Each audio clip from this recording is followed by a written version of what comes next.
are tuned into the High Functioning Show. in the place to be. Don't shout, don't run, don't hide, don't sky. This is me coming to you natural and live. Oh yeah. How y'all feel out there?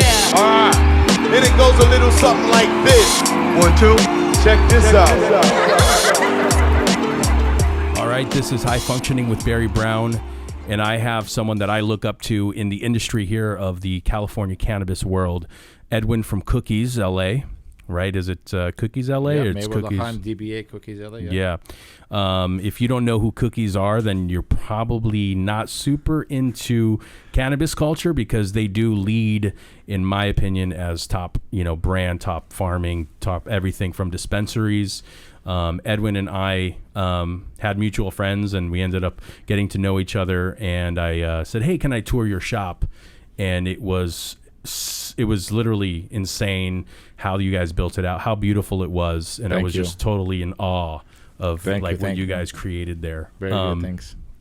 I guess, Edwin, the first question I've had, in the beginning, when I look up to people in this industry that have really done it and are doing it on a major scale, is like, how did it begin for you? When did that time happen? How did you get into the industry? Right. When was that? That was about 17 years ago when I was 28. I got my first daughter was born. I got diagnosed with hereditary leukemia. Oh, wow. It just had me out of nowhere. I had just started a business and in the garment industry, and started a family. I just got married. My daughter was just born, and just the disease just kind of got the best of me. Mm-hmm. And it basically became a lab rat. Here I am, 28 years old, Armenian from the Middle East, and here I have a leukemia that's common in like Hispanic men over age of 55. So wow. Immediately, the UCLA oncologist, Dr. Alexander Black, I was literally laying there in a hospital bed, and just doctors from Michigan and Chicago were flying in just to kind of examine me, like, how did I get this disease? Crazy. So just the remedy was to wear a continuous chemo pouch for 15 days, and every 15 minutes or so, 10-15 minutes, a small dose of chemo would just be administered. There was a line going through my arm right on top of my main artery on top of my heart. Again, 20 years old, young, healthy, young buck. You out of nowhere. Yeah, right. So I thought I could beat it, and I can fight it. So 4 or 5 days of this is fine, and then on day 6, I couldn't get out of bed. Started losing my hair. Mm-hmm. Got to a point that I couldn't sleep. Then I guess my wife at the time, ex-wife now, she had called my doctor and said, "Look, this guy is like deteriorating. Like, what can we do?" Yeah. And the doctor had said, "Look, I'm not condoning it, but there's this thing called medical cannabis, and you can use it." And so my wife came to me and said, "Look, the doctor said you can use or smoke weed." And I come from a Christian background, the Middle East, no gambling. My mom was in the choir. Every week we went to church, and no smoking and no drugs. Liquor, yeah, exactly. So I was like, absolutely not. I'm not doing any drugs. I can beat it. I can beat it. I can beat it. And when you're doing chemo, literally it's poison going through your system, right? It's killing everything, all the organs, everything, muscle mass, start losing weight. Just imagine losing 20, 30 pounds in a short period of time, because your body just can't handle it, right? Mm-hmm. So then she says, "Fine, no problem. It is what it is, and we'll move on." So a couple of days passed, and I noticed that I'm actually getting my strength, and I'm not running marathons, but I'm able to get myself out of bed, walk myself to the bathroom. We used to have a 2-story house, so get myself down the stairs and walk around, and the vomiting stopped, and the nausea stopped. The nausea is the worst. Yeah, it's horrible. Just drinking water, and you can't hold anything down, right? And everything tastes like metal. I can't describe it. When you're going through chemo, everything, when you bite into a spoon and that weird, right, that nickely, metally. Imagine having that taste in your mouth 24/7. Yeah, it's horrible. Mm-hmm. So then, I remember she used to bring me food. I have a very sweet tooth, right? So like cookies and brownies, and so she used to bake me bread. And I know, I now thinking about it, I noticed that everything was darker. Like, it was like dark brown. Uh-huh. I couldn't taste anything, right? You can't smell anything. You lose the sense of smell, and everything tastes like metal, like the mercury taste. So I got better. The time was up, so we went there and took the line out my arm, and my wife said, "Hey, I gotta tell you something, and I don't know how to tell you. You're probably gonna be really upset." I said, I mean, what you've done is you've done, right? I thought she's gonna say, I'm gonna divorce you, or the worst. Yeah. She Yeah. says, look, against your wishes, you were, I was giving you cannabis. I was Wow. like, how? What? Holy shit. And I had no idea what that was, right? Yeah. So she goes, yeah, I found this place in Long Beach. I live in Santa Clarita, right? So it's about 80 miles away. Found this place in Long Beach that has canna butter. So I used to drive there. Crazy. When you were sleeping, I used to get the butter. So all your food was infused with. So basically, she used to drug me up. Right. Just like loads. But you're of- on fucking crazy drugs anyway. Exactly. Yeah. So you, like literally, you have no idea, right? Yeah. So I was sleeping like literally 5, 6, 7 hours at a time. And so I was like, wow, like helped. tell me what this is. Tell me what you've done. Yeah. So I got better, in about 6, 7 months. I was an airline pilot at the time, Oh, crazy. Really? You were a pilot? Yeah, I'm a pilot. Insane. So I was going to pursue an airline career. I had all these hopes and dreams. And I said, well, let me look into this. And I remember back then, they used to call the flower roses, right? Okay. So it was like a flower shop. And it was like you were selling roses. Yeah. So through a friend of mine, we were able to find a dispensary in Woodland Hills. It still exists, West Valley Caregivers. Okay. Oh, they were in that shopping center, weren't they? On right. Topanga? Yeah, exactly. Oh, crazy. Actually, on Ventura, just past Shoop, right by Okay. the free, by the bowling Got alley. it. Got it. Yep. And there was a partner dispute. They wanted $1.1 million for it. We negotiated at $900,000, Which was a pre-ICO. Well, at the time there was no pre-ICO. okay. It was all like just under the just Gray area shop. just get in and sell. Mm-hmm. So we closed escrow and we gave them like $150,000 deposit, and then we walked in, and I think at the time they were doing 3,000 in sales a day, which was phenomenal. Yeah, it was a great amount of money, right? So.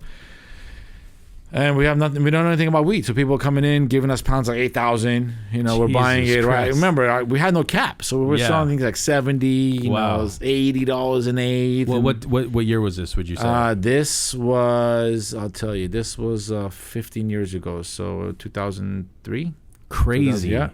Wow, you 2004. guys were doing Gray Area Shop 2003. Yeah, That's insane. Yeah, exactly. That's insane. So mind you, That's like Prop 215. right? That whole that's when we're all excited. No, Yeah. Prop 215 started in 1996. Yeah. So SB 420 had passed and Prop 9. So everybody was already doing it. Mm-hmm. Who was making the most money were the doctors. Right, they were just crushing them. Oh my God, $150. I had homies that had like 10 of those things. Just balling and it. that's like, what back in the days, that's what you needed, right? So you needed patients to form a cooperative. Right. So basically, I don't want to say scam. What the line was that you have 100 patients, and every patient grows, and they bring their product into your store, and you're the safe caregiver. right? Yep.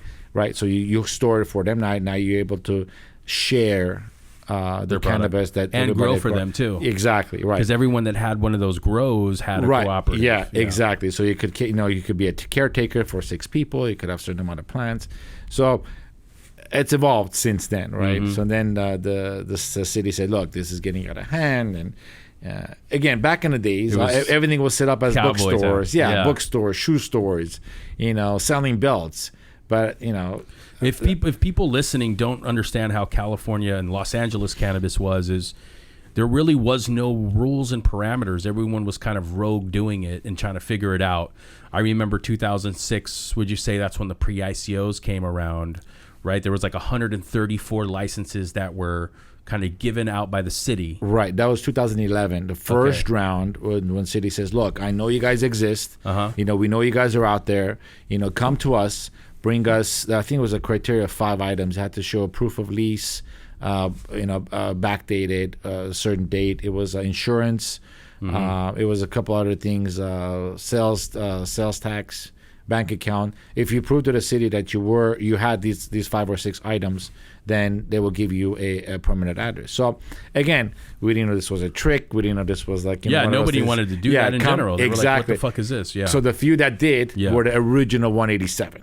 Right. Okay. And then when people realizing, and a lot of these corporations were formed under, John Doe. And then it was sold. Right. To that another was a tourist from like Armenia or from like Mexico with no papers. They just walked in, Van Nuys, and for like $21 got a DBA. Yeah. And then they walked in a bank account. They got a bank account, and they handed the ATM card to the actual owner. Right. That was a ghost. So after the 187 were established, when actually operators noted, again, how can I explain this?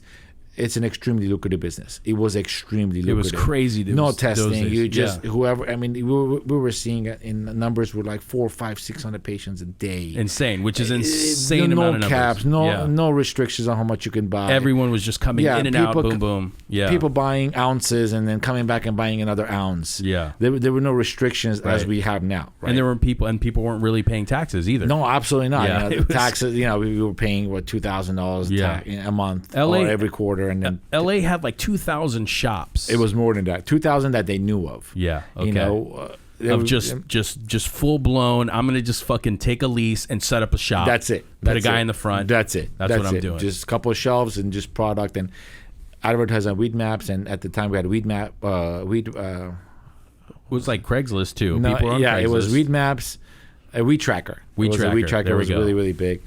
And then it was just like, you know, Wild Wild West. You know, Yeah. this is exactly what people. And then you realize that, wait a minute, you know, you can save money by growing. So let's grow. And Yeah. nobody realized how difficult it is to grow. It's a nightmare. It's easy to grow weed. I'm not gonna lie. You know, Yeah. it's easy to grow weed. Anybody can grow weed. Weed grows itself. Just give it some nutrients, some water. You will get THC flower out of it. Yeah. It's extremely hard to grow a good weed consistently, right?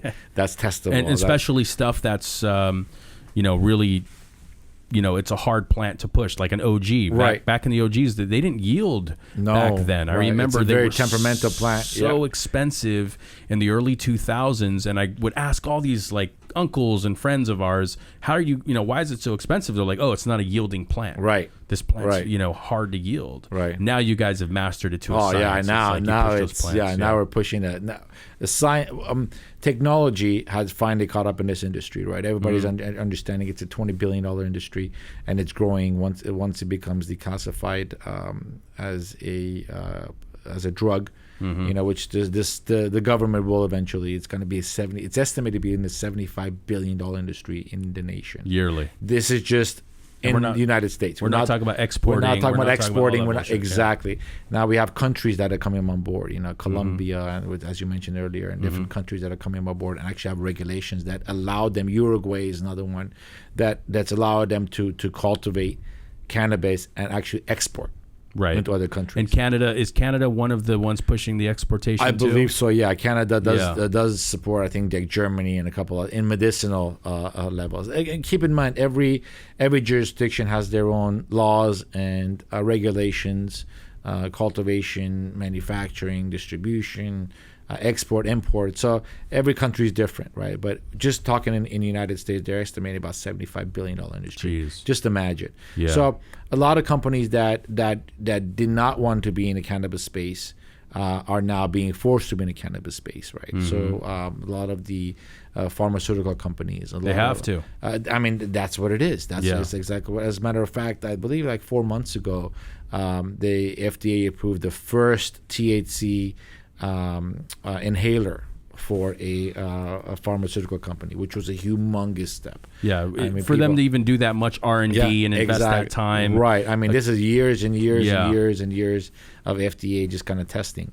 So the government does have a testing facility. I think it's in, I want to say like Missouri or Mississippi. Crazy. Yeah, They have their own They have section. their Wow. exactly. They do their own R&D. The government has a program after the Vietnam War that certain veterans they still get them.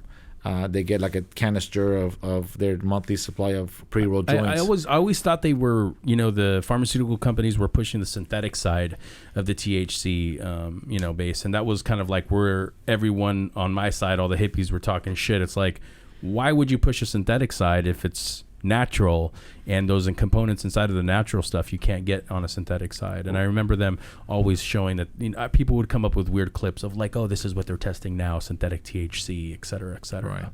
Right. If we take a step back and just hearing kind of like where you climbed from, the early cannabis market in LA was 2000, 2001, 2003. So you started right at that cusp, right when it was like, okay, this is what we're going to do. And hearing your story of you being, given this crazy news and battling this insane sickness, overcoming that, right? I guess you're leukemia free. Right, yeah. Yeah, which, remission for 17 years. I can, I bless you for Thank that. you, I thank you, congratulate. yeah, thank That's you a very serious thing to even, think about going through. Right. Having a family. Thank you. And then pivoting into cannabis right away because you saw that it did something for you. That story itself is also is phenomenal. And you got into the cannabis store early, and that was with a brother or a family. A friend of mine, yeah. You guys took over that store, and that did well for a while. Is that kind of like where it was going? Just cannabis co-op and Correct. distributing it, and then you went into growing. Right. Is that when you guys That was started? my first attempt at growing. Okay. Right. Everyone failed. Yeah, Everyone we have failed. the current our Maywood facility. It's my 10th dispensary built. It's my 8th grow built. Wow. So this is many attempts. Yeah. And back then, what were you guys growing? What kind of everybody strains? was in OG. OG fetched the most dollar, right? Yeah. So everybody wanted, and then OG was the most temperamental plant. It was prone to powdery mildew. It's like in the genetic. Yeah, It newt lock, wants to right? do it, right? Exactly. And Yeah. it wasn't growing as big, and so we just experimented. Again, back in the days, we did not have the technology we have now. Right now, Mm-hmm. we have lights, double-ended lights that are producing 1,200 watts of Which is power crazy. just from one light. They're all German lights, right? Yeah, they're all lot from of Europe. This is Yeah. exactly what I was saying. So a lot of companies that did not necessarily want to be or had any intentions to be in the cannabis space, now they are. Air conditioning companies, lighting companies. Now we have the fertigation companies that literally used to be used to water 28-acre farms. Now they're they have services downgraded to do cannabis space. So you guys were growing OGs 2004. We're trying to grow Okay. OGs. We're trying really hard to grow. And back in the day, when you had PM, nobody was what PM What the hell it was, Yeah, right? there was no testing. Yeah. It's more THC. Yeah, it looks bomb. I remember dude, this shit's super fire. This one's $80 an eighth. And then. Bubba was right there too. Bubba was. Oh you my remember god, how the beautiful pre-98 Bubba. My Oh God. my god, How frosty and Pre-98 light Bubba, green yeah. and beautiful it was. A lot of those original strains have been lost. Yeah. There is a stock of the seeds. The genetics are still around, but as far as the Blue Dreams and the original OGs, the Green Cracks, right? The Green Crack is a super famous strain yeah, too. It's, right. It's Blue It's Dream been and Jack. Yeah, and, it's been Jack Herrera was another one, right? So everything is kind of back in the day. We only used to have I think back in 1970 we only used to have like 120 different strains of cannabis, right? That's it. Now we have like thousands because it's just been breaded over And every over day. time, right? Yeah. One good strain with this, and now you reverse the sex, and now you get the pollen, and you cross it with that. Just in our facility, we do some breeding ourselves for the Cookie fam. You guys do the horticulture and all that. Yeah, there too? yeah, exactly. Interesting, We do. yeah. We have a little tent set up on the side, Yeah, to that's kind of prevent awesome. cross contamination. So we're dabbling with it. It's now the business has evolved to who's got the new. Right. Right. Everyone wants the new. Everybody wants the limoncello. Everybody wants the London pound cake Yeah. or the gelati. Yeah. And these strains that are being created now, again, technology has allowed us to be able to do this kind of breeding, right? Gelato, it's not just the name gelato. It actually smells, tastes like gelato. Right. Strawberries, strawberry Smells columns. like The London strawberries. pound cakes, it's like you are eating a pound cake. Right. Literally, it's Have you smelt the garlic? The GMO yeah, the garlic, It the garlic literally goes. smokes Yeah, like now garlic. we have like peanut butter breath. Yeah. And it literally looks brown, right? And it tastes and smells like peanut butter. Yeah, it's right? crazy. Right. Crazy story. Been in the business for 15 years. Okay. Cannabis saved my life. And I've never smoked weed in my life. Oh wow. Ever. Yeah, right. Really? I know it's crazy. Yeah. Edibles is what got me through it, and I kind of treat it like a business. Yeah. It's like I love the smell. I love to partake when my friends are smoking or my partners. And you admire- Serge and you Mike. obviously you Oh, admire absolutely. to a Oh, T. absolutely. Yeah. But over time, I've adopted a nose, a look. And I can just suck the air out of the bag. I could just kind of taste the trichome. It's just kind of breaking down in the back of my throat. So over time, it's been I've kind of used this as a kind of a trick. I don't necessarily have to smoke the weed to pick good weed. So you guys were on your first attempt. You were just doing what? couple lights, 20 lights, 10 lights? I started with like 4 lighter. You know, it was Yeah. like one of those. I remember if you remember the tents that they used to sell. Yep. Yeah, it was like a hole for the fan. starter. Yeah, right. the It was like an starter kit. intake for exactly. Yeah, they were dope. Right. Perfect. Right. 4x4 tent. You know, you put 2 lights in The there. pebbles, Yeah. right, the Yeah. little pebbles. A little tray, 4x4 tray, and Yeah. you're good to go. Yeah. And just attempt after attempt, and then I remember getting robbed, and Yeah. everybody became a master grower, and everybody started saying, "I'm a master grower." So you bring them in, and you give them a go for 6 And months. they ruin it. fail. Yeah. Yeah. Then you realize you know more than they do. Yep. And now you're telling them what to do, and now partnership. It's kind of an industry that I hate to admit it, but there's more problems that there are profits. Yeah. Right? Partnership disputes is number one. Again, it's a cash business. And It's cash heavy. Right. It's super cash heavy. So it's temptation, right? You know, Mm-hmm.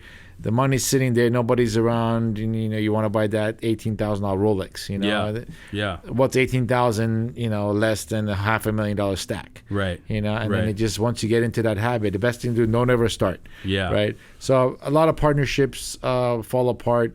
A lot of disputes, Mm-hmm. a lot of theft. Again, it's one of those things that we're talking about before the show. It's you get robbed, you can't call the cops. Yeah, what are you going Right. to do? Well, you used before back in the days. Now, Yeah. absolutely. Now you can. Well, not that we're legal and licensed, but you get held up at gunpoint and they steal your stash, and that's it. That's you it. Just, You you just go take- home, you take a take the shower. L. Yeah, Yeah. you just take one to the jaw and Like a man.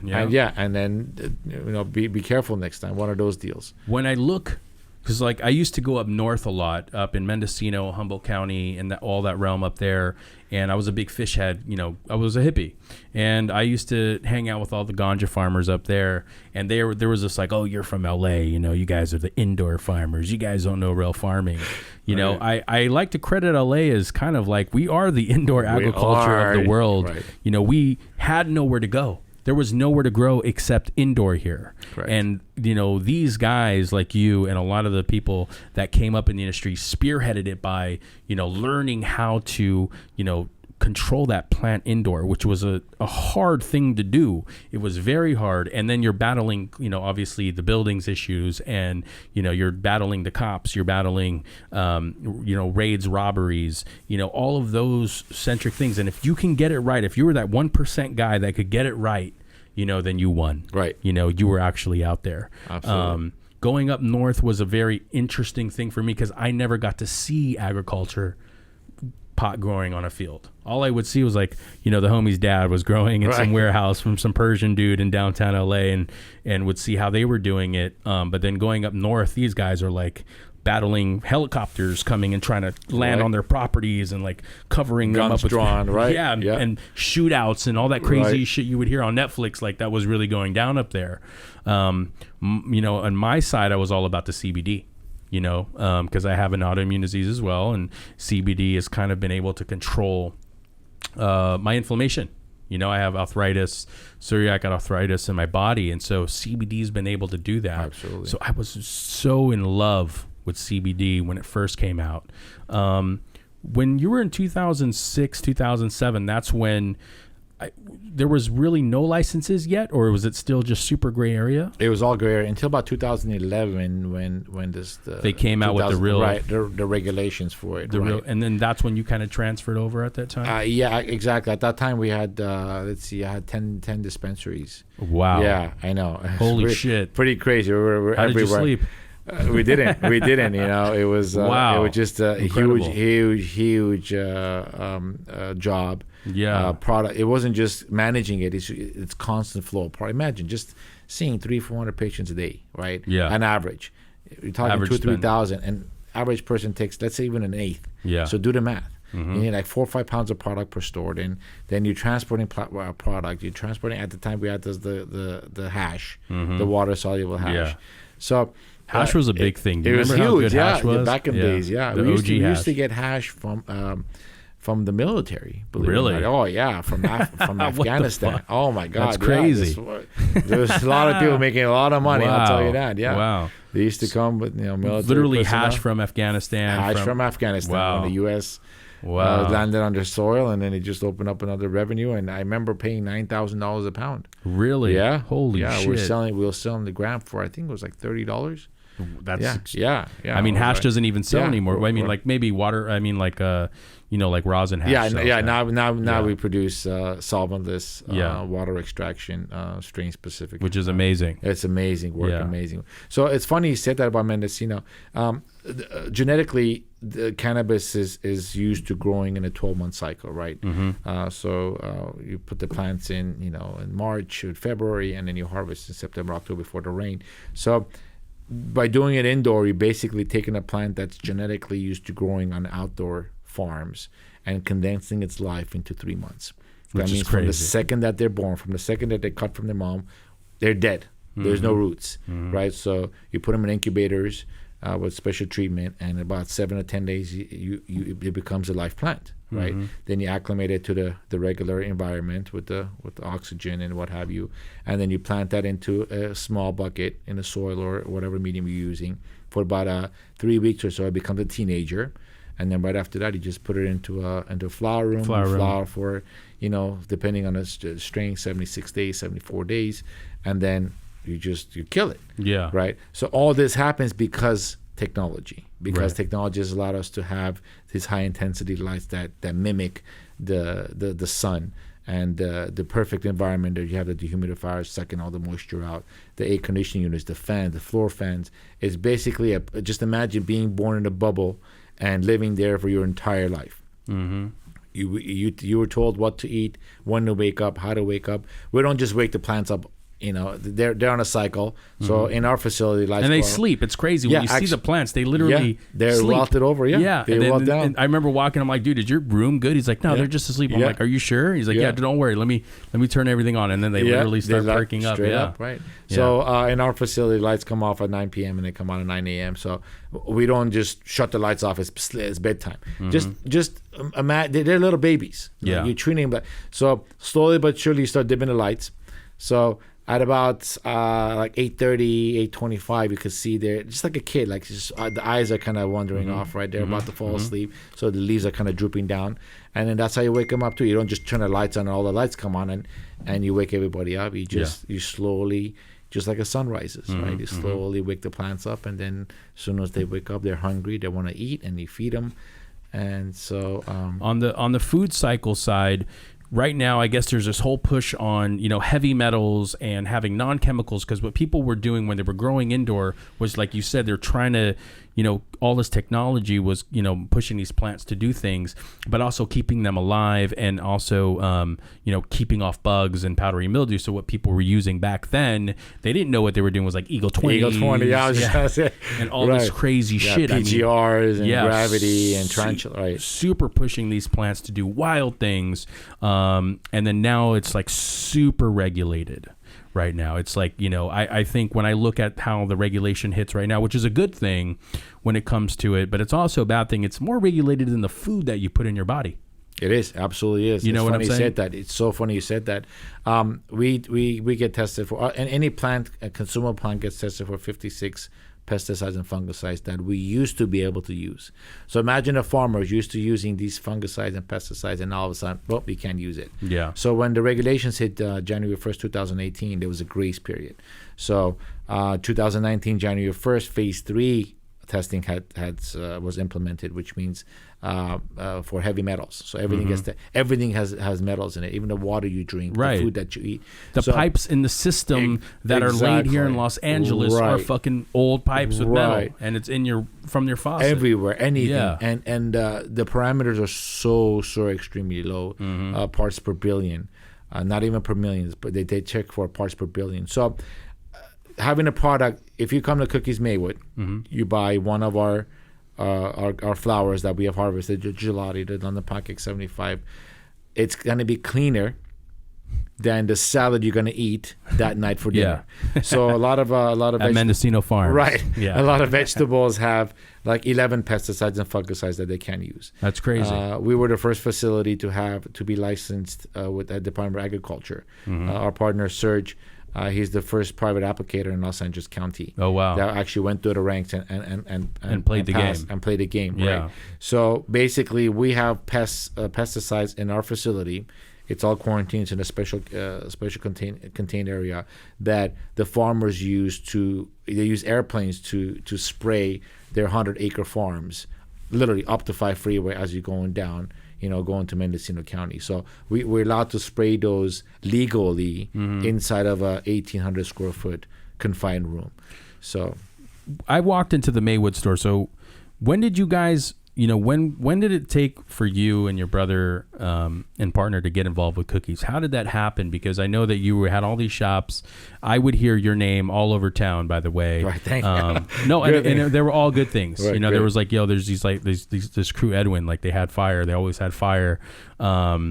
And, I was just a connoisseur smoker, and I was with all the hippies and scientists doing like weed science CBD projects. And I remember my friend was at UCLA doing a CBD study, right. And he was a pretty interesting guy. He found out that he can spark auto death with CBD, and that it's a bridgeway for chemotherapy to work as well too. It can help chemotherapy communicate to the tumor.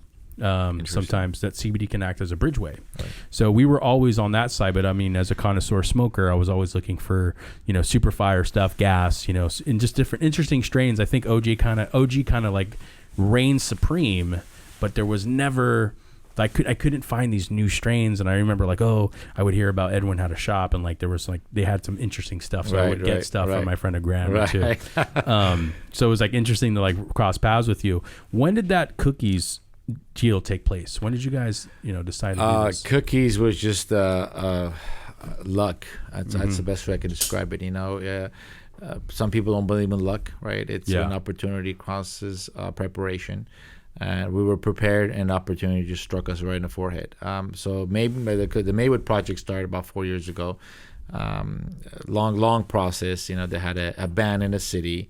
And before Prop 64 was going through, we had an attorney by the name of Stephen LaBelle. He was actually on the Governor Brown's team to write Prop 64. He actually helped write part of Prop 64. And it was all top secret, right? Mm-hmm. Nobody knew about what's going on. And he sort of kind of hinted that, look, find a city that's going to allow you to have cannabis activity in their jurisdiction. Mm-hmm. And then you will be able to legally go to the state and get a license. So okay, fine. So we looked everywhere. We were in Riverside. We were in Long Beach. We went to San Diego. We were in San Bernardino. Looking for a micro business where you could do everything? We were looking in the city that will allow this kind of an activity. Now, got it. Every city has some sort of regulation, right? So either they can ban it completely, or they can put a moratorium which expires every 24 months, or they can allow it. Mm-hmm. So, and there's a group of attorneys that go to these meetings, and there's a big chart, Maywood's coming, February 17th. So everybody will be at the Maywood Council meetings and banned. Oh God, no. Yeah. Okay, next one. We'll see you guys next week at Long Beach. So, which I heard Long Beach has the worst taxation, like Oakland or something. They're all different. It's it gets better when you go out to the desert. They go by square footage. They give you a vacation too. I heard in those outer cities, right? They'll give you a year period of to be able to get back. Yeah, those are the people. Those are the cities that you want to partner up with, right? Yeah. They're trying to help you. They're not trying. They don't see it as a tool to make money, right? Gouge. As we're seeing right now in our current situation. So, I had a dispensary in Huntington Park. I had helped commitments to elect certain council members. In return, we were supposed to get a license and what have you. So after spending $200,000 in the shop, beautiful. They got elected, and contributions were done. And who are you again? What license? No, we never talked about it. Yeah. So they shot me down. The next city to penetrate was Cudahy, which is literally right next door to Huntington Park. And the best way to get into the city's good side is by donations, right? Right. If you walk into Cookies Maywood right now, you'll see about $280,000 worth of paper that's hanging on the walls. Just various donations Crazy. from, we donate about Christmas trees. We have a 33-foot Christmas tree that we order every year coming from Oregon. 2,000 pounds of turkey. Amazing. We have 4,000 toys, and actually last year we flew Santa Claus in with the sheriff's helicopter For the city of Maywood. for the city of Maywood. So Wow. that's the best way to penetrate, to kind of get on the good side, right? Yeah, yeah. So you can't just walk in there and give them cash, or so you have to Help do the it right. community, right. do stuff. So I remember our attorney at the time said, Cudahy, the library is looking for some laptops. It'd be great if you donate. I go, sure, no problem. And I remember that day. It was raining, and I had gone to. I was at Best Buy, right? So they wanted 6, and when you're making money, laptops are $1,000. Yeah, right? whatever. I remember buying 12 computers, Yeah. right? Put them on. I remember it was raining because I was soaking wet when I was loading my car. So every time you do a donation, you ask for the letter of acknowledgement, right? Hey, Edwin Mulvagarian or Cookies Maywood donated this. Thank you very much, and appreciate your business, so on and so on. So I didn't think anything of it, right? So the computers were shipped I got a letter from this guy saying thank you for the donation. Fast forward 8 years. We're in a council meeting, City of Maywood. Mm-hmm. Every time I go somewhere, everybody knows me there, right? So I always sit in the front line. I like to be known, right? I like to be seen because it's a big deal. You have right? that personality too. Not everyone can literally just come in a room and make everyone feel warm. Right, thank you. Yeah, you have that Sinatra thing about that's you. always been in Yeah, me. I yeah. love. I'm a people person. Yeah. So I love helping people out. Yeah, for sure. So, I played some poker with you too. Yeah. but you also have that at a poker table too. Yeah, right? poker. You're a nice guy. You're not like a but poker is shark. different. Yeah, when it Yeah. comes to poker, I have no friends. So then they come in and they banned it again for 2 more years. And Mm-hmm. I remember the mayor was giving me that look. Right, being a poker player, you kind of pick up on Mm-hmm. have things, to read body people. language, right? Right. So I was like, okay, this is interesting. Everybody's like, even my own partners walked out of the meeting. The attorneys walked out. All right, this didn't happen. We'll come back. I was like, something told me to just stay put. Crazy. Right. So after the meeting was adjourned. It was like around 9:00. So the mayor comes up. I remember he was wearing glasses, and he removed his glasses. He says, "I know you," and I was like, I don't know That's kinda you, scary. but I don't know I don't you, want a mayor but to know me. I don't know Right. you, but Yeah. my name is Edwin. I was like, yeah. He goes, he says, you donated computers to my city. Crazy. I have no idea what's going on. This is like 8 years, right? Being in the business, your mind is running, and you have no idea what's going on. And I was like, oh, yeah, great. Yeah, it was us. And so I'm like completely bullshitting, right? So he gave me his card. He said, come to my shop. I have a mechanic shop. Come to my shop on Wednesday. I want to talk to you. I was like, oh, great. Wow. So I got his card, went to the shop, and happens to be the mayor. Yeah, it's sure enough. I do remember at the time then when he reminded me it was Cudahy and it was laptops. And so I remember the whole story. It says, look, tell me what are you trying to do? What is this all about? I hear about it. And a lot of these inner city mayors and council members go to these like seminars, right? To learn, so the they can buzz was approach it. already around, like cannabis, and be careful, and they're going to penetrate your city, and it's a drug, and Yeah. they're going to ruin your community. So here I am, no affiliation to any gangs, honor student, graduate, airline pilot, leukemia survivor. I'm in the weed business, Yeah. right? So my story is pure. Period. Bulletproof. I consider myself one of the frontiers of the industry, not so much in the drug side and the violent side, right? This is pure. It's I don't even not- smoke weed. Yeah. So I kind of present myself as the ambassador of our industry. So every time I talk to somebody, I'm always honest, pure. Transparent, straight shooter. transparent, Yeah. transparent. You're a straight shooter. Exactly. Even with landlords, if they find out you try to screw them over down the line, you're going to be in bigger trouble. Then you might as well get a no from them up front, then get a yes, put all the money in, and then them finding out, and then you screwed. Yeah. So just laid it all down. Took a couple weeks back and forth between this guy, and he really noticed that I'm a really genuine person. I'm a businessman. We had portfolios. We had schematics. We had drawings. I had charts. I had pro formas. Yeah. This is how much money you do for taxes and this. And remember, Maywood is is a poor city, right? It's 1.18 of a mile radius. On the census, there's 30,000 registered residents, but in reality, there's over 87,000 Crazy people. Wow. Average income in the city of Maywood is $13,000. Wow. Right. So it's all Latino. It's a lot of it's mostly Latino mostly down Latinos, there, yeah. right? Non-English speaking Latinos. Most of them work around downtown LA, and they just commute because they just don't want to live in downtown. A lot of kids, a lot of families. There's like 8 schools, 4 churches, 3 parks. Cities like such, poor cities, inner cities have a lot of schools because they rely on grants from the government.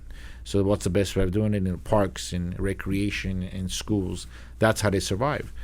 And my story made sense. And so we started with the mayor. I was able to convince him. And then we went, because of the Brown Act, so we don't violate, you can't have 2 council members in the same room speaking about the same subject. So then we talked with the city attorney. We actually helped the city of Maywood to write the ordinance. Crazy. Stephen LaBelle did that for us. And then from the city attorney, Mike Montgomery, God bless his soul, he recently passed. We were able to get to the city manager and then one of the council members. So long story short, fast forward, this process took about 2 years. Which is crazy, just in general, investing that much time, that much money. I'm sure, and you have a family to support. You know what I'm saying? You're still on a gamble here, right? Because I've seen people go longer than that and still at the end of the day some weird shit happens. Hour 24 and then, no, sorry, we can't do it. Yeah. So again, it was a long shot. It was a long shot, and I had a dream. Me, Serge, and Mike, our 3 partners, we had a dream, and we said, let's do it. Maywood Project was actually drawn out by me on a small napkin. That's where all the billionaire deals it's not are great. done. I mean, it's a all true the story. $1 billion deals are from napkins. So it was like I had this dream, and it took Serge, 6 computers too. Yeah, Serge Cannabis on IG, and then Big Tuna Mike, my 2 main partners in Maywood. They've done it. They built it. They've had big operations. The biggest I've ever had was 60 lights. Wow. But Mike had 180 lighter. Yeah. Serge he's an electrician. He's done every electrician job you can imagine. Sure. Sub panels and panels on ACs and what have you. So I had this crazy dream to build this mega store. If you will. And it is a mega store. If you haven't been to Maywood Cookies, you got to pull up ASAP. And it's also extremely beautiful inside. Thank you. I mean, it's literally a dream. Like if you grew up in the cannabis space and you couldn't imagine in 2003, this is what this is what you would have. Right, exactly. When you walk in there, you're like, holy shit, this is what you would imagine Amsterdam was. Right. And Amsterdam was never like that either. Right. You know what I mean? Right, I don't know how it is now, but I remember back then it wasn't. So. Right. So then, we got the green light. So when it came out to voting, so one thing that we did differently in Maywood, that it's very, very important. A lot of cities, what they do, they issue just licenses, right? Just business license. Business license can be taken away at any time. What we did in Maywood, which took 8 months extra effort and lots of money, is we did it with a CUP, a conditional use permit. The best way I can describe a conditional use permit is basically a city is allowing you to open up a strip club next to a church.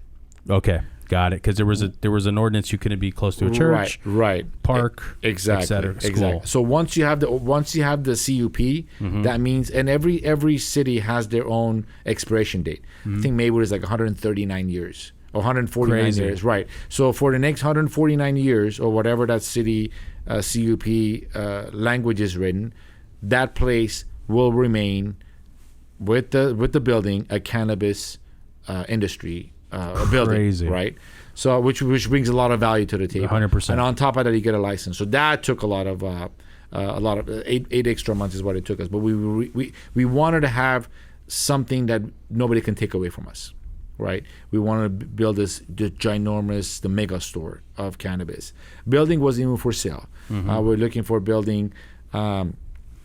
Imagine having 8 schools and churches and parks everywhere. Isn't it crazy when you're zoning it? There's always a church. There's always something down the street. Right. It's crazy. If it's not here, it's behind you. Yeah. If it's not behind you, it's to the west of you. So we got, again, luck had a lot to do with it, right? Good things happen to good people, right? Everything lines up. So everything was just starting to line up.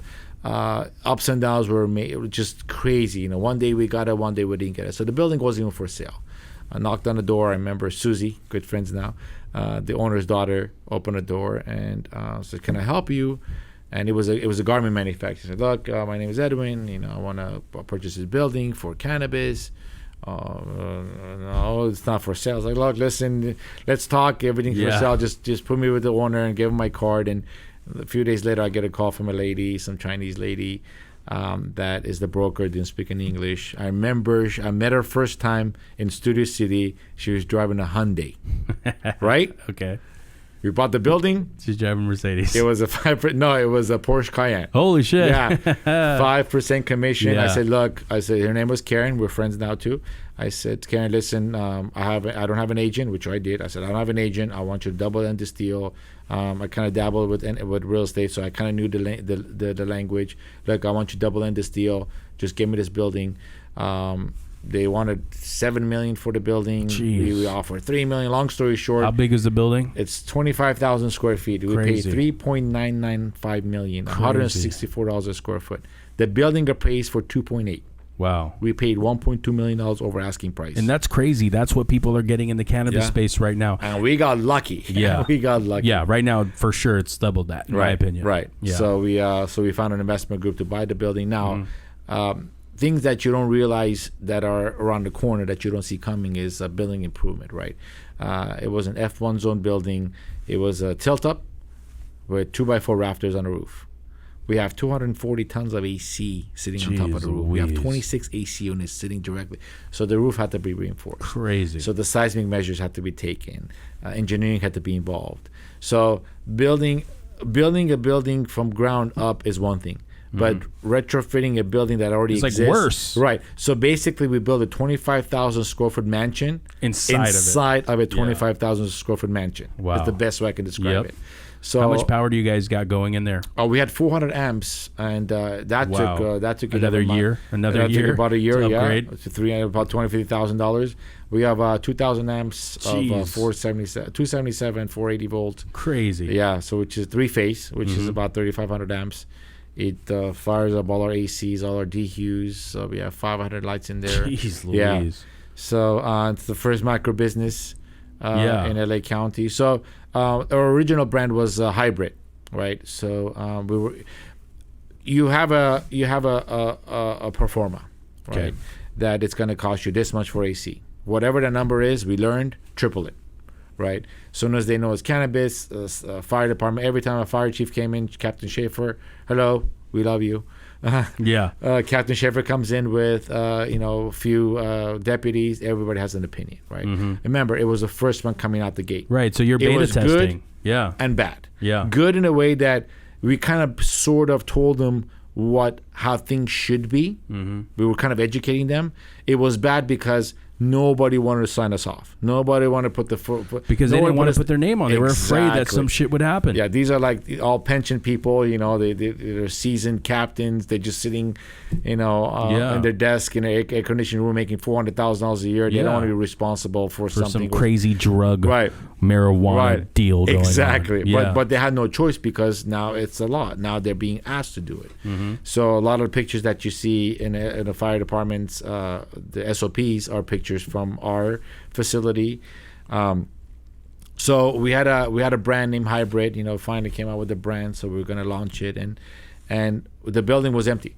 Everything was done. All the lights were hung. The dispensary was in. We're literally about a month away from launching.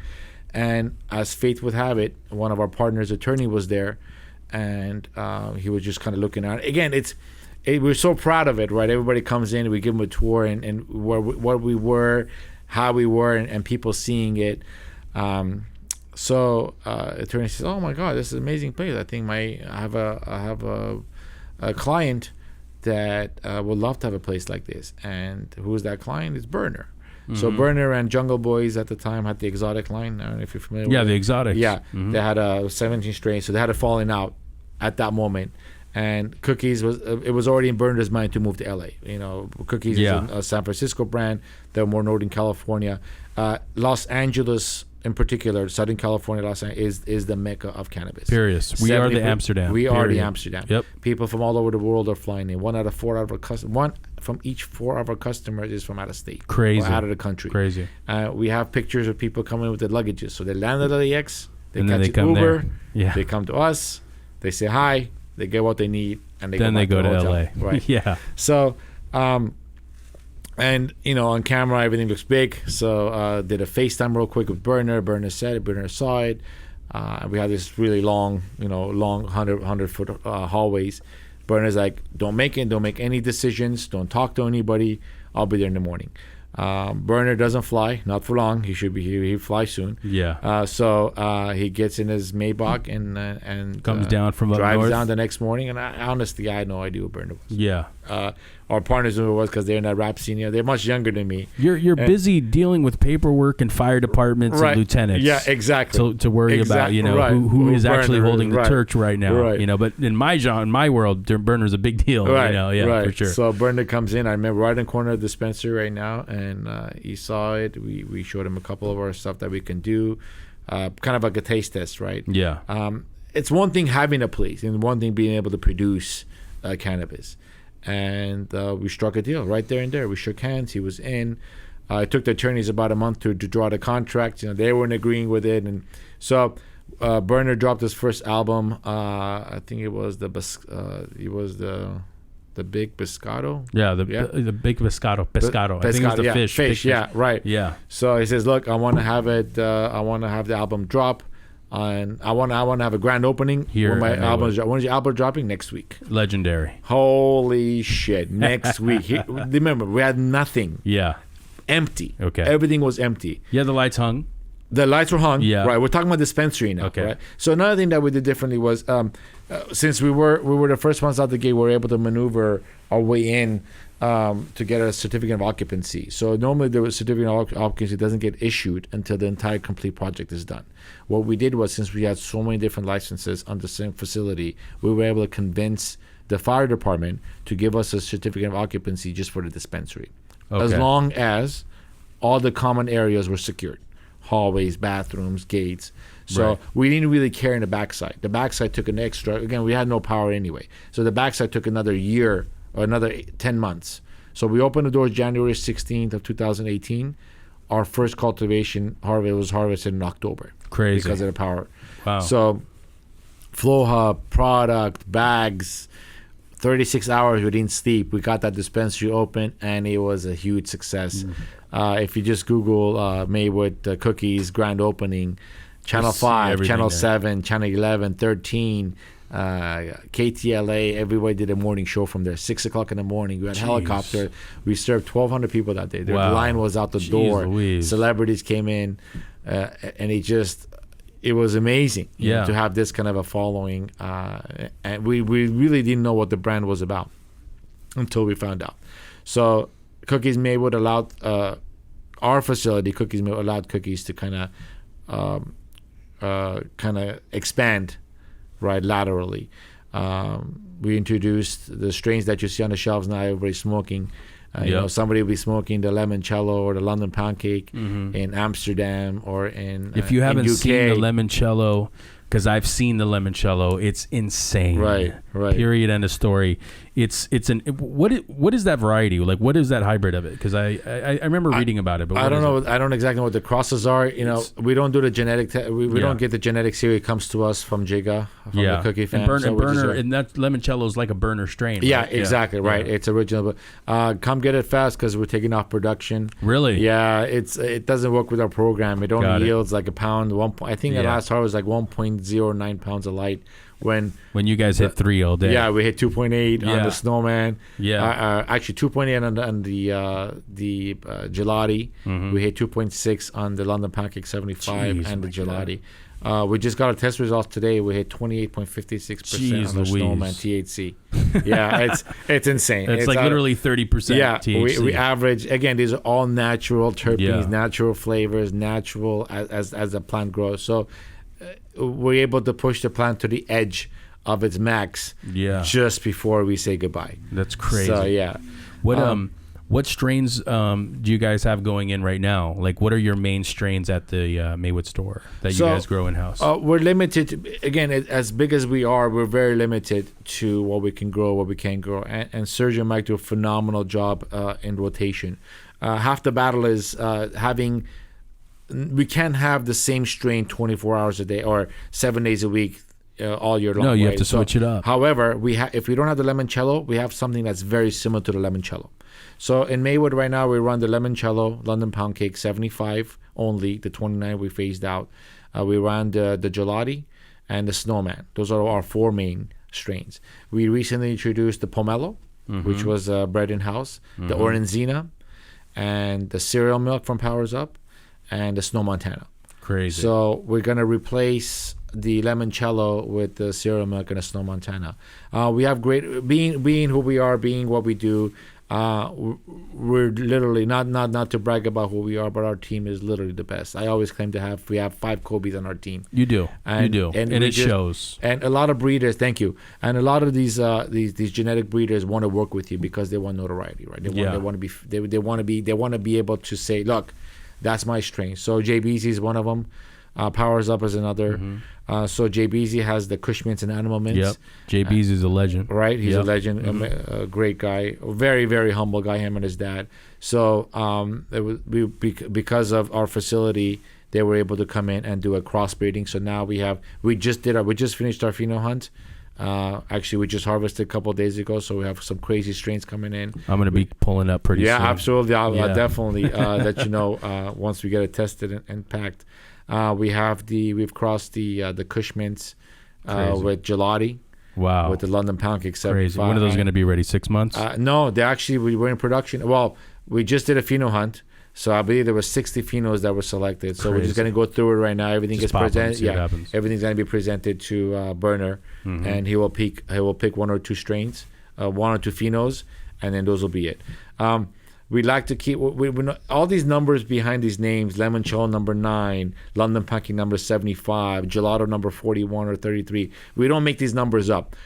A lot of Cookies is the number 1 brand that's being duplicated, right? Period. You can buy our bags on Alibaba for 5 cents. Yeah, I think I have some cookies here that's not from you guys right now. It's crazy. So everybody it was like the OG back in the days. Yeah. Everything is OG. It could have been a Blue Dream, and if somebody doesn't know, it's OG. Yeah, right. So you can fetch the most ticket. So same thing goes with us. These numbers that are behind they're pheno numbers, right? So a mother plant will give you 10,000 seeds, right? So you randomly select 100 seeds, and you plant 100 seeds. After you put them in a paper towel. Once they root, you put them inside of a soil, and now they start growing.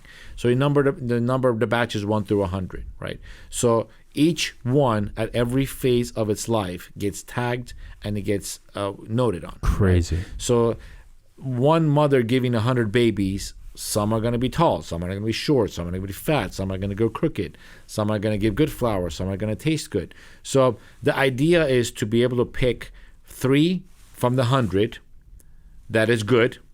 From the 3, you want to eliminate to 2, hopefully 1, maybe 2 that actually go with your program, your ceiling height, your number of plants that you put per tray. So it's not like you put a seed in, you grow it, and it's a number 1 hit. It's a lot more complicated than everything else. Yeah. So it's a huge process. It takes anywhere from 18 to 26 months to do a pheno hunt. That's what a lot of these breeders, all they do is breed cannabis. That's all they do. Crossbreed. You don't want these guys doing anything else except fucking breeding. So they have a home run. They flower one, bring it to you. This is the winner. You get the genetics, you strike a deal, and you run the whole production line. Crazy. So London pound cake 75, it's a 75th seed from the batch of 100. Okay, so now I know what which one. What is it? It's GG. Remember the Gorilla Glue number 4? Yeah, GG 4. Yeah, GG number 4. Gelato. What is it? 41, 33. Okay. Right. So now a lot of people do have. There's gelato out there. Right? Yeah, for sure. It's literally been hoarded out, and everybody has gelato now, right? Everyone's trading strains, right? Like gelati and the biscotti all have gelato crosses, and if you come in our waiting area on the walls, you see the purple strains. Those are the gelato 41s. So the gelato 41 is what was actually the first real cookies, natural terpene, smells like gelato, tastes like gelato, very enjoyable smoke. And that's how it kind of. That's from the cookie guy. That's from Cookie Fans. That's from you guys. Yeah, okay. Exactly. So since we're talking like 5 years ago, since Gelato 41 was introduced by Cookies, it's been crossbred with a bunch of other strains. So what do you What about the Dep world? Did the Cookies brand and you guys ever get involved in, Deps and doing more of the outside agricultural side of this business at all? Yes, absolutely. You guys did? That's a whole new cannabis has so many different ways you can make money in cannabis, right? The best way I could describe it is you're driving on the freeway and all these exits are coming up, right? Right. And it's all like one.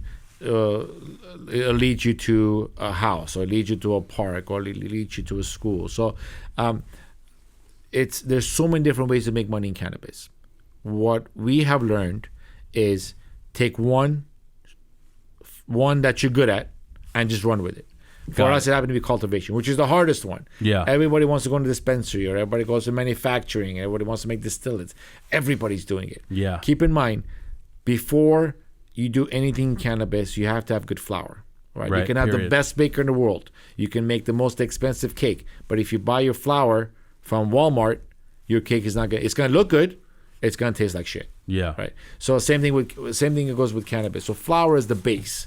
So now you have vaporizers. Now you have concentrates. Now you have edibles and infused foods and creams and lotions. Everything's deriving from the cannabis. Mm-hmm. So it's extremely expensive to process indoor cannabis for like concentrates, right? Vaporizers. It's not worth it. It's not worth it at all. And you will lose money, right? Mm-hmm. So what Cookie Family has done is they have 150,000 square foot facility, a lighted facility. It's a state-of-the-art facility. On top of that, they have an outdoor farm that they cultivate exclusively for extractions. And so they just do whole plant extraction? Exactly. Okay. 100%. So it goes from cutting to freeze dry. They actually have trucks that go through the field. As they're cutting, they're freeze drying. Crazy. To keep everything intact. Fresh frozen. Yeah. Exactly. What people don't understand is, so the cannabis world was indoor. These guys grow high-end flower. I mean, they're the Bugattis and the Ferrari and the Lamborghini manufacturers and cultivators of this industry.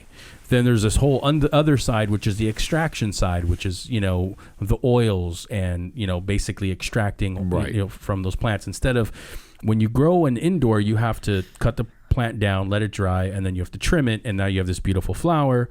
When you do agriculture, you can grow these things fucking 10 feet if you really wanted to. Yeah, 4 or 5 pounds. Yeah, get 10 pounds of plant if you can, and you don't trim it. No. You just freeze it. There's no reason to trim it. It costs too much money at that point, and you just take it to full plant extraction, squeeze out the essence of the plant and the juice, and then you use that for your blends and your oils and your smoking. And it's all natural. They're natural terpenes. You have to add terpenes to it. Frosty does most of our Frosty's genius, the guy. You guys are mess with Frosty. Yeah, huh? absolutely. Yeah. Wow. The Cookie Fam there. Yeah, have good partnership. Frosty's a serious guy. So we started. I know in our facility in Maywood, we only do water extraction. We have non-volatile extraction license. Okay, so that's a Type 6 license, right? Exactly. Okay, correct. Which is like ethanol. Type 7 is BHO. Correct. Okay. Correct. Which is crazy because BHO, they use it for vanilla and all these other extraction places. Olive oil and sunflower seeds extraction, coconut oil. It's all BHO extraction. Which is butane. Right. But it's for some reason a big deal. It's okay. Yeah. It's okay. Yeah. An interesting fact, I'm glad you mentioned it, the lab that we use, pH Solutions, amazing, Dara Monrovia, Dr. Raquel. She went to Whole Foods and she bought the most expensive olive oil. Okay. Tested it for metal, and it failed. Really? You believe that? Yeah. It's probably like $80 or some crazy exactly. number, right? I mean, it's crazy. Just for shits and giggles. Just to see what it would come out with. Yeah, she's a little crazy that way. Yeah. So, So that's what you guys are doing, the depths, the outdoors. Right. That's all being done on the San Francisco Santa Rosa location. Okay. Right, exactly. So what we do is we do strain-specific extraction, water extraction. So basically ice water. We take the trichomes out by freezing them, just all natural ice water, cold water extraction. We freeze it. We take all the moisture out of it. Yep, suck it out with like tunnels. Yep. Right, and then we basically freeze it or press it into rosin, and now you have just strain specific whole plant extraction, which is the best. You're not going to get any better than as pure as it comes. And that's what fetches the most dollar as well. And then that goes to all the stores.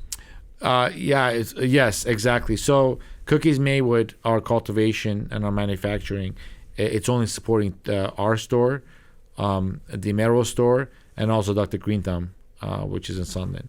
And we wanna get the word out. We don't have enough supply.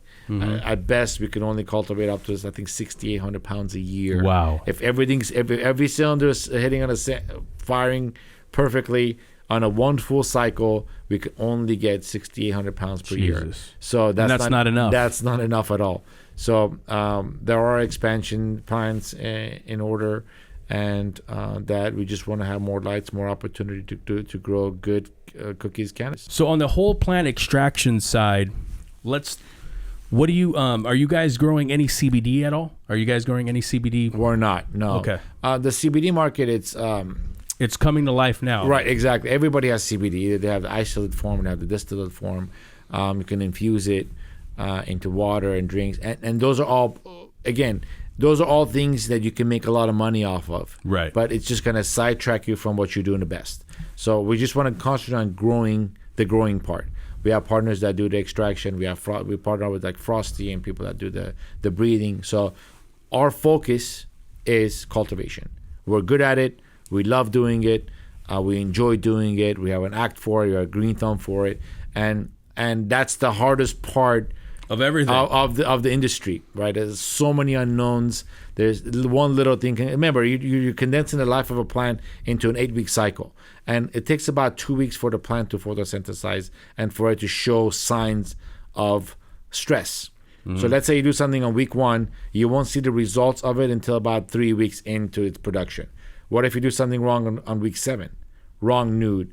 You give it too much magnesium or too much potassium or too much A or B. It's too late. It's over. It's too It's late. over. It's done. And you That lost whole your harvest- money. Right. And on our harvest, we harvest anywhere from 80 to 120 pounds every 10 days.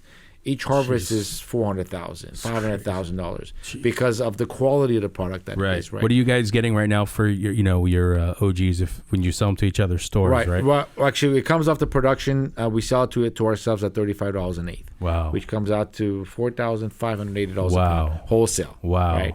So then, Which is crazy. Right. I know. I know. And we're not, again, that's the going rate for that kind of a Period. level of cannabis. High right? end AAAs. This That's is what they are. boutique quality. Everything's hand trimmed. We have no machines. Everything's hand packed.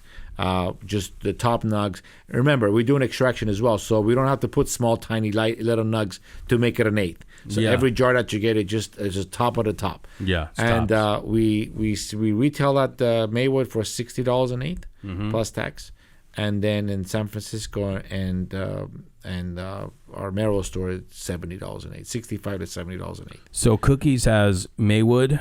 You guys have West Hollywood, right? It's at Melrose, yeah, Melrose. that's Melrose store. And then San Francisco. San Francisco, right?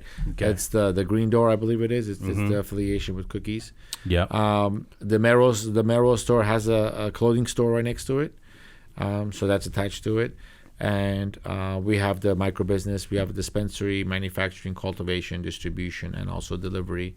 Oh, really? You have delivery in there? Yeah. Are you guys delivering and stuff Not too? yet. No, it's we ran some numbers. We need like 52 vehicles to be Jeez able to Louise. service just LA County. That's insane. Yeah, it's people think E is the biggest delivery company. They're losing money every month. They are. Every quarter they're showing losses, Yeah. but they're gaining Data. They're gaining data, and also they're gaining a share or space. Yep. Right. So they're getting a name out there. Yep. It's not. It's very logistically. It's almost impossible to have a successful. And you guys have delivery distribution business. too. We have right? distribution, right? So we do purchase a product from other farms, and we pack it. Not under Cookies. We pack it under their name, but we do all the packing ourselves. We do all the testing In-house. ourselves. Very limited though. Very, very limited. You're not going to build Some like of a the- co-packaging facility inside at some point? No. We have our goal is to grow Cookies laterally. Right? Got it. Our goal is to have more cultivation lights to be able to grow more genetics. Got it. We want to have a menu of 20 cookie strains Crazy. that we can have. Right now we're limited to 6. Crazy. Now we're bringing a cereal milk up. It takes a long time to ramp up production. Everything starts with literally one strain, one seed, one pheno, and remember you have 100 moms that you're only selecting 1 or 2. Right, so from each mom, it takes about 4 to 5 months to be able to get some cuts. So you take a nice healthy cuts of 12 cuts, a dozen cuts. You grow those into moms. From those 12, you cut 12 more. Now you have a tray, right? You have 144 cuts that you can flower. That's about 10 lights, or 15 lights per light. So it's a process of ramping up production. We don't introduce anything to the world until we have production coming behind it. So I've been in and out of the cannabis space. I've always was on the science side of it, and I would talk to all these investors. It's becoming really saturated now. Like you have all those Canadian deals with I'll buy you with stock and you're going to be $1 billion valuation overnight. And, I would talk to all these other guys from New York and hedge fund managers and all these crazy people getting in the space. And I'm starting to feel like that old guy that's like, oh, well, we don't want you in you're not our kind here. But the reality is I would see investors lose on a lot of deals because they don't understand at the end of the day, it's still nature. And it's still a plant. And you can invest all the money you got into this thing. And your first harvest, if that shit dies on you or some shit happens, you're gone. Absolutely. Your money's out. Everything. If you don't have these guys that have been up and down the block like Edwin, grown these plants, lost them, robbed, been through it all, come in and really execute, you're going to lose. And a lot of investors that I see coming around right now have lost tons of money because they think they know it all because they came from a different space. This is not the same reality. And correct. It's pretty interesting to see because when you're here in Los Angeles, there's all these meetups and cannabis parties and cannabis things and this and that and all this corporate stuff going on. And I'm all about that. Let everyone get rich, right? Get richer than they are already. But the reality of it is, the people that have done it and the OGs in the game are the ones that still are reigning supreme. Are doing it right. You're not gonna come close to what they can do because they have 20 years of experience of growing indoor high-end Bugattis and Lamborghinis. You do not. Right. And I would come into these meetings and these guys would pitch me and I'm like, look, and I've said this to you earlier, it's like, have you ever sat in the back of a parking lot in East LA of a Taco Bell trying to slang a dub to somebody? Because if you don't have that experience, I don't think I want you on my team. You're right. Can you write the check though? Right. And that was the reality of this space. One of the questions I always like guys that I look up to like you that have just full of knowledge is what do you think about the California regulation and law right now in its place? Because I've been hearing on the front side of dispensaries that they really gouge on taxing these dispensaries. Right. I mean, it's really hard to make money as a dispensary. If you're not a brand like Cookies, if you got a mom and pop shop, but you got your license, that it's still really hard for you because you don't have, you're taxed up the ass. Is that true on this dispensary side? That's very true. Now, this is just my opinion, right? I don't consider myself an expert in any way or speaking, giving advice or what have you, but it's by design. Again, not to disrespect anybody, whoever's listening or whoever was involved or is doing what they're doing. This whole system was designed for the rich to get richer, right? The taxation is extremely, extremely top heavy. It's designed in a way that only a handful of people can maintain the business that they're doing, and everybody else will kind of fizzle out. Okay. So let me give you an example. State of California, if you have a dispensary or just a brick and mortar dispensary in California, you're paying 15% excise tax. Excise tax is a special tax, just like a cigarette tax, for every dollar sold for goods for cannabis. On top of that, state is requiring to pay the 9.75% sales tax, which everybody pays, right? On top of that, you're paying a city tax. In City of Maywood, we have a 6% tax. For every dollar of cannabis products sold, we pay 6% to City of Maywood. Mm-hmm. So that being said, the total taxation that we pay in City of Maywood is 34.5%. Wow. Right. It's 15.9, which is, I mean, right. It's 31.5%. 31.5.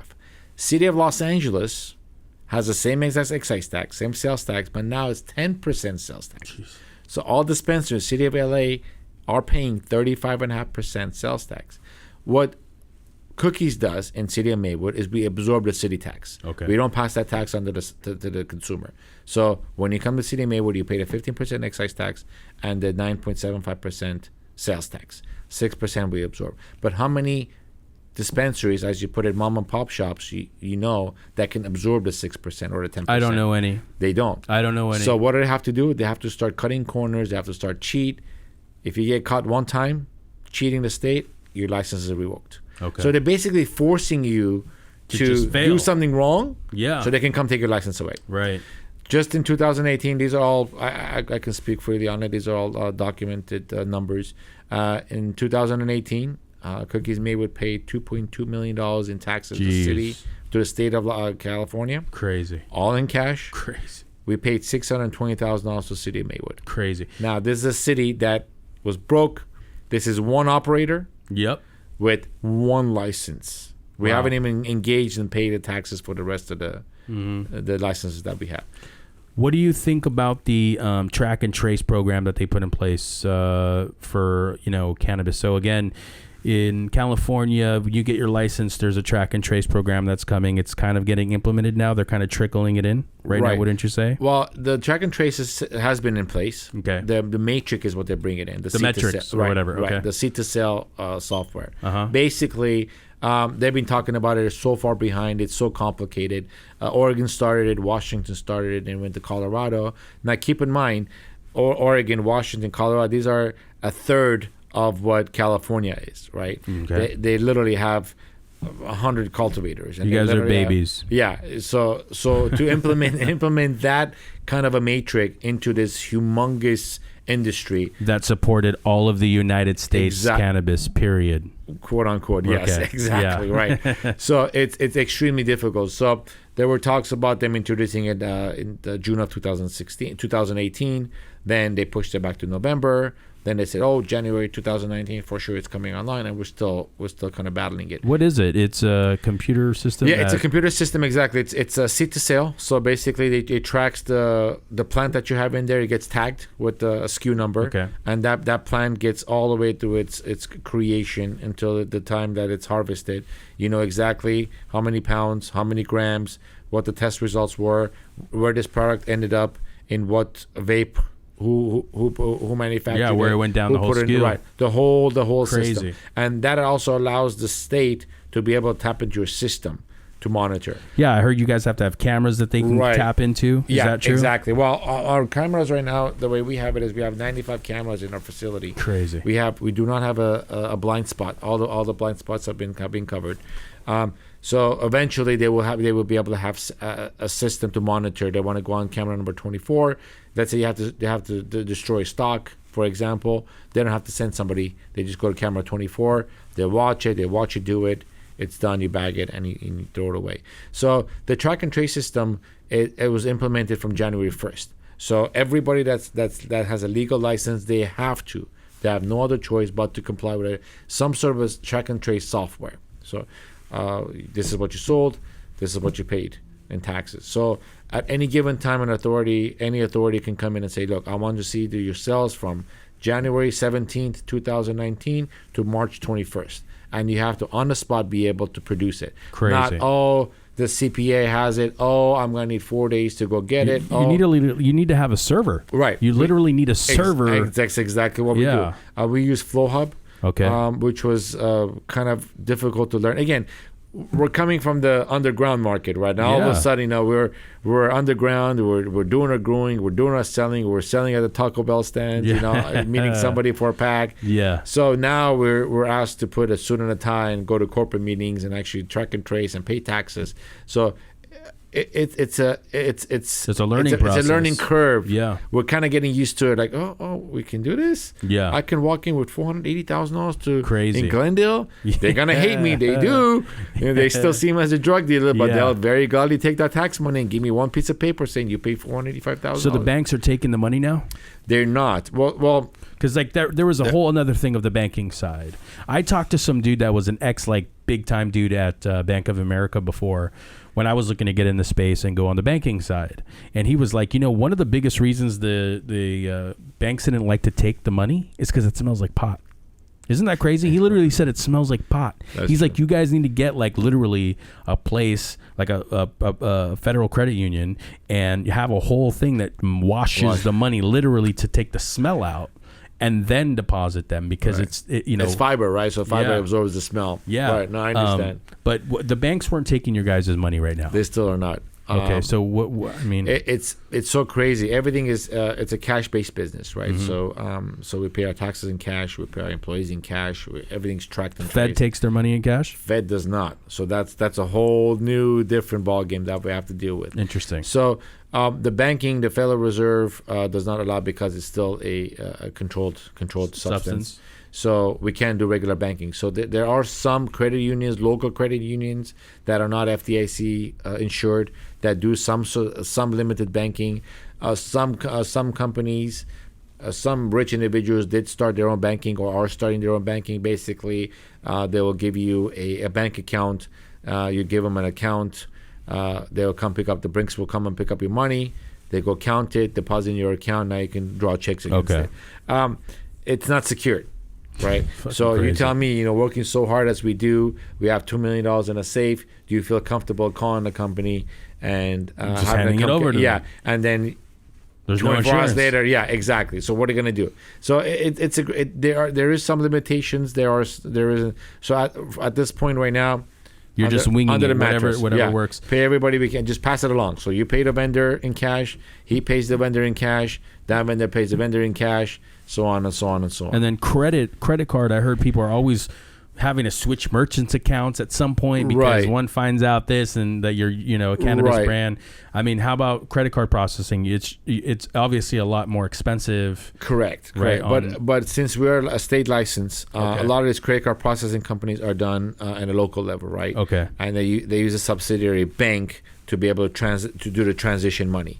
So what we use is in Cookies Maywood, we have a gift card program. Okay. Basically, you get a credit card, Amex. It literally takes a second. Yeah. So you transfer. Let's say your ticket is $150. Mm-hmm. So you transfer $150 as a gift card. So it shows up that you purchase a gift card on any major credit cards, and you use that gift card that's now linked with our system. So you use a gift card for exact amount that you just loaded with your credit card, and you purchase your product with that gift card.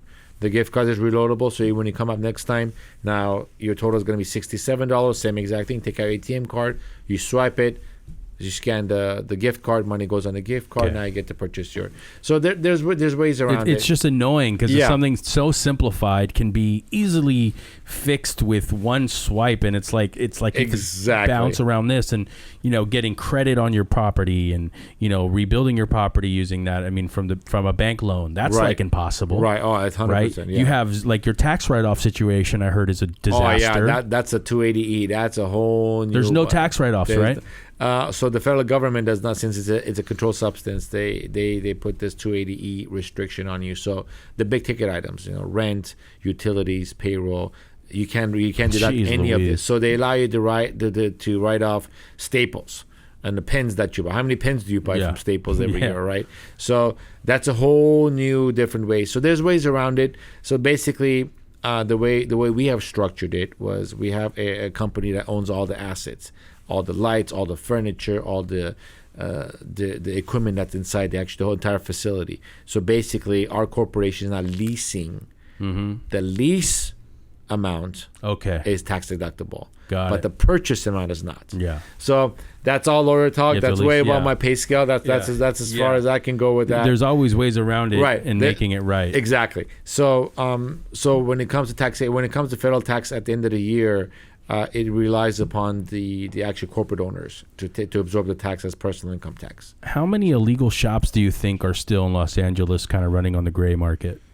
Because there was a boy. lot, not just until, I mean, even 2 years ago, there were still 2,000 Right. of them. There's still You still think there's- quite a bit. Yeah, just around Maywood, we have 5 or 6 of them, and it's really not fair, to Yeah. say the least. Right. They don't pay taxes. They don't pay their taxes. They don't test their product. Yeah. People get sick, from smoking too much and what have you. But their times is limited. Now, when Governor Brown wrote Prop 64, or his staff wrote Prop 64, that estimated that the state of California will make $2 billion in tax revenue in 2018. They fell short. They only made $1.6 billion. Which is still a shit ton of money. Exactly. Now, just to kind of show you how big that number is, right? When state of Nevada went legal. I think it was 2000 for recreation. I think it was 2016, right? Yeah. They raised $300 million in tax revenue for the entire state, right? We're talking California. Only certain amount of licenses. They're still being processed. Everybody's There's still only building. 418 licensed dispensaries in California. Right, exactly. Yeah. But there's like 1,800 issued. Yeah. But they're in process of getting investors and building whatever. Yeah. And they raised $1.6 billion. Crazy. 6 times the amount of the entire state of Nevada did. Crazy. Right? So they realize it. They realize the value of it. So if you have a cash cow in Maywood, you will do everything you can to protect it. 100%. Right? So long as they follow the rules and they don't break the law. We understand this game. You have to pay to play. Right? You get taxed. Mind you, if you pay $2.6 million and $2.8 million in taxes, you make a good chunk of money. Oh, yeah. Right? Yeah. So this is why this is what I meant by saying it's very top heavy. Only the top humongous players will get to play in this arena. Everybody else in the middle, down on the bottom, will kind of fizzle away. And I guess it's like we're not hating on you for having your gray area store, because I guess that's where everyone originated from. But now you guys have paid to play. You guys have went and got the blueprints and sat in those tireless meetings and went through the fucking ringer 1,000 times to build out what you guys have today. Correct. What's stopping these counties from raiding these shops and shutting them down? Is it manpower? They just don't have enough manpower? It's funny. They're going to build. Look, when the time comes, it's going to come heavy. You think they're going to? Back in the days, the way they used to raid is, for example, I had a shop in Eagle Rock, and there was like 7 shops on Colorado Boulevard. They didn't go to every single dispensary. They went to 1 or 2, shut them down, just one. Yeah. And then just had one car go up and down the boulevard for a week. Nobody opened. But now illegal shops, that it's going to be deal with the landlord. They're going to be very hefty fines. Yeah. Very hefty if fines. you're the Jail property time. owner, you have some issues. Oh yeah. Yeah. They can go to a forfeiture case. They can issue forfeiture, take your building away. So I heard they bill you if they can prove that you were open since this time. They'll bill that owner of that property from the every $1,000 a day. Crazy numbers. It could be like $40 million. Jesus Christ. Imagine that. So I did have a similar fallout too. We won a case against City of LA, and then we celebrated, went to Vegas. Following Monday, the DA had filed a forfeiture case against the landlord, and the landlord had to evict us, just like that. Done. What do you think so right now it's kind of weird. What do you think about the black market in California? Do you think that's going to dive down, or do you think it's just going to build even stronger? I hate to use the word black market. Yeah. Like, let's use traditional market. unlicensed market, right? Okay. So the unlicensed, there's always going to be demand for unlicensed market. Yeah. Always going to be. There's always going to be that George or that Jose or that John around the corner, or Billy. Billy in your apartment complex that has the gelato. So you can't deny it. Everybody. There was a study done that 70% of the U.S. population have either smoked or have some sort of a contact with cannabis. Mm-hmm. And now you're adding these natural flavors, and now you have these amazing flowers, the London pound cakes, and it's becoming more socially acceptable for you to be able to smoke a joint or smoke a vaporizer, right? So the unlicensed market is going to thrive. Because it's just going to get even bigger, because now more and more people are getting used to it, and it doesn't directly affect you guys, us, because you have a brand that's huge, right? Exactly, and this is why that we don't see ourselves as having any kind of a competition. Not because we're arrogant, not because we think we're the best. We have product on our shelves right now that you walked in for $25 an eighth. That's been tested, that's been cleared, that's been packaged properly, and it's clean weed. We sell for $25 an eighth. Crazy. For an illegal shop, for him to sell that grade weed, cannabis, they have to charge $45, right? Yeah. So we have what they have, cheaper, but they can never ever have what we have that we're producing in Maywood, the limoncellos, the London pound cake. Right. So how is that competition? None. So the only way they can do it is not pay their taxes, right? And have these crazy specials. Buy 1/8 and get 4/8 for free. Right. Right? Which they do. They do. So be it. deals. So be it. Let them go out there and try to sell 100 pounds a month to make a third of what you make selling 5 pounds a month. Let them see 6,000 people a day when you can do it by seeing 300 or 400 people a day. Work smarter, not harder. That's when this comes up, right? Yeah. So, yeah, the unlicensed market, it's always going to be there. It's been there since the 40s, the 50s, the 60s, the 70s. Yeah. It's going to be here for many It's not going to more end. years. No. And it just it's going to become, the burden is going to fall on the government for them to be able to shut these people down. Nobody wants to go to jail. Nobody wants to catch a case. Especially for weed. Yeah, exactly. Yeah, it's like a joke. Right, exactly. So, but if they catch you doing illegal activity, even with cannabis, black market activity, selling on the street, there's Billy's and the Joes and Jose's, there will be some serious consequences to be paid. If you had it, I don't want to cut you off, but I know your time's limited. If you had your way with California, like what kind of laws would you change that are in place right now? What would make it, do you think, would make it easier? Because I do believe in supporting the mom and pops that kind of founded this thing, that don't have a $1 billion bankroll or a big brand to kind of stand up and kind of make their own money. But what do you think's killing you guys all right now? Like what laws in place, or the taxation? What would make it easier? You want me to answer that as the cookies representative or as the mom and shop representative? Because they're two different answers. So I'll keep it brief. So for cookies brand, I don't want to change anything. Okay. Make the law strict. Make it as hard as possible for people to come online. Fuck. Let them go. Let them, because again, we set up the parameters for the fire department approvals. Right now, everybody, right or wrong, let's say we put our DQs in a corner that we weren't supposed to, but it was there, but we got away with it. Now everybody, if their DQs is not in that corner, they have to put in that corner, right? What if you have low ceilings? What if you don't have enough power? What if you don't have this and you don't have that? So there's going to be a time that everybody has to comply, but by what we built, how we built it, right? So I'm saying make it as hard as possible. Got it. Right. Now, stepping back, and the mom and pop, that is the husband and wife with their daughter that are running a dispensary, I would say they have to do the best they can to close these illegal shops. It just, look, a lot of people have lost all of their savings. They put it in these licenses. They put it in a dispensary license in the city of Los Angeles. License and a dispensary selling for $8 million. Jesus. Right? People out there, the reason it's $8 million is because somebody has bought one for maybe $9 million. Right? Now this guy's trying to undercut it for $8 million. Or maybe they bought one for $7 million. This guy's trying to get an extra million. We're talking millions of dollars, right? So there's investors that come in and pouring money in the dispensaries that are seeing 200 people a day. Mm-hmm. And they're buying. Don't concentrate on how many people you're seeing. Look at your average ticket cost. Yeah. Right? 200 people come in and buy a gram at $20. That's right? not paying no bills. You're losing money. Yeah. But if they come in and buy a cookies hat, a drink, a vape pen, a G pen, and an eighth of gelati, and taking pictures that they're there, taking pictures that they're tagging there, you guys, right? Because the offset was just there, and the ticket is $460 average.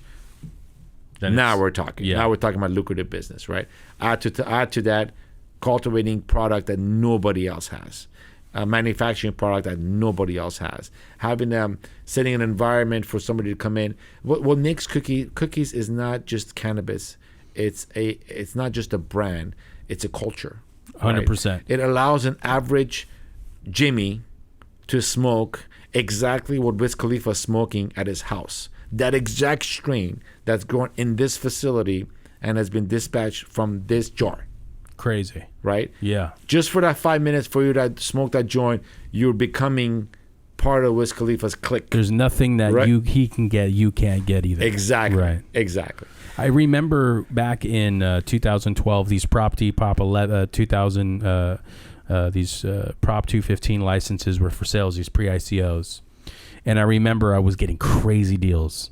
I remember people were like, look, me and my wife are just, we're divorcing. We want to get rid of our pre-ICO for $400,000. Barry, find somebody, just buy me out. Oh, wow. And I was going to all my buddies that had these shops. I was like, dude, we got to buy one of these shops.